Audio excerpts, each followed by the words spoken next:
पत्ते, आम्र पत्ते जो है कलश के ऊपर रखे जाएंगे।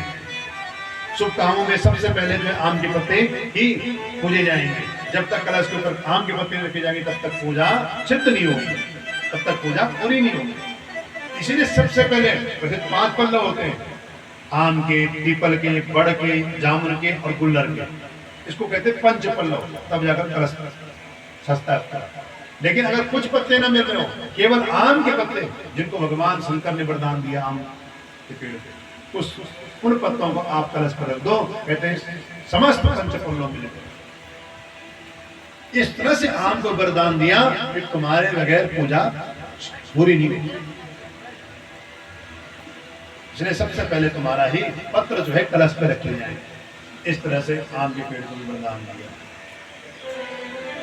उधर जो विद्यावती खूब सेवा करने लगी पुत्र की, अपने पति की, कामदेव की। और जिस दिन कामदेव बड़े हुए, कहते हैं समरासुर नाम के राक्षस को जो है उद्धार करके, समरासुर राक्षस का अंत करके, वही कामदेव प्रद्युम्न द्वारिकाधीश के पुत्र, साक्षात जो कामदेव स्वरूप थे प्रद्युम्न, वो अपनी पत्नी रति देवी को लेकर के जो है द्वारिका में आए। लेकिन जब तक द्वारिका में आए भगवान के पुत्र प्रद्युम्न, तब तक भगवान के जो है 16,107 और विवाह हो चुके थे। तब तक जो है 16,107 और विवाह हो चुके थे जब तक प्रद्युम्न वापस आए। सुखदेव जी कहते हैं परीक्षित, दूसरा विवाह भगवान का जामुंद की बेटी जामवती से हुआ, भालू की बेटी से। परीक्षित ने कहा गुरुदेव जामुंद की बेटी? बोले हाँ। लेकिन क्या हुआ, एक बार की बात है राजन, भगवान की सभा में, द्वारिकाधीश की सभा में एक सत्या जो है सत्राजित नाम के राजा आए। उनके गले में एक समंतक मणि टंगी हुई। उन्होंने एक समंतक मणि पहन रखी थी। उस मणि का इतना प्रताप था, उसमें से 8 बार सोना निकलता था। 8 बार मतलब 8 मन नित्य प्रति उसमें से सोना निकलता था। जो भी उसका नित्य प्रति 8 घंटे बैठ कर पूजन कर ले तो 8 बार सोना नित्य निकलता था। उस मणि को धारण करके भगवान की सभा में सत्राजित पहुंच गया। अब सत्राजित जब वहां पहुंचा तो कहते हैं कि भगवान ने देखा सत्राजित के गले में चमकती मणि है। भगवान ने पूछा, सत्राजित आपके घर में कितने लोग हैं? बोले एक मैं हूँ, एक मेरी पत्नी है, एक मेरा छोटा भाई प्रसेनजीत है और एक मेरी बेटी सत्यभामा है।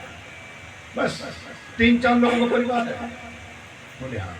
तुमने इतनी महंगी मणि जो है गले में टांग रखी है, पहन रखी है, इस मणि को ऐसा करो हमारे भंडार घर में रखो। इसमें से जो भी धन प्राप्त होगा वो प्रजा के लालन पालन में काम आएगी, सेवा करेंगे। इस तरह से जो है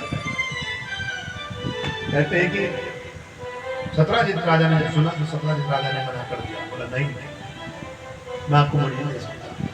भगवान ने कहा तुम्हारी मणि है, कोई बात नहीं, मत लो, जैसे तुम्हारी इच्छा, जैसे तुम्हारी इच्छा, मत दो। और सत्राजित राजा वहां से उठकर चले गए। जब उठकर चले गए तो कहते हैं कि वो मणि अपने घर में लाकर के सत्राजित राजा ने उतार करके रख दी जगह और कहीं चले गए। इतने में जो है सत्राजित के भाई प्रसेनजीत जी आए और उन्होंने देखा कि मणि रखी, उस मणि को अपने गले में पहन और शिकार खेलने के सीधे वन में चले गए। शिकार खेलने जब वन में गए तो वन में सिंह ने दहाड़ लगाई और प्रसेनजीत का जो है शिकार कर दिया और वो मणि छीन ली प्रसेनजीत से। प्रसेनजीत मृत्यु को प्राप्त कर गए। वो मणि लेकर सिंह जो है अपने उस पर जो है मुंह पर लेकर उस मणि को लेकर चल पड़े।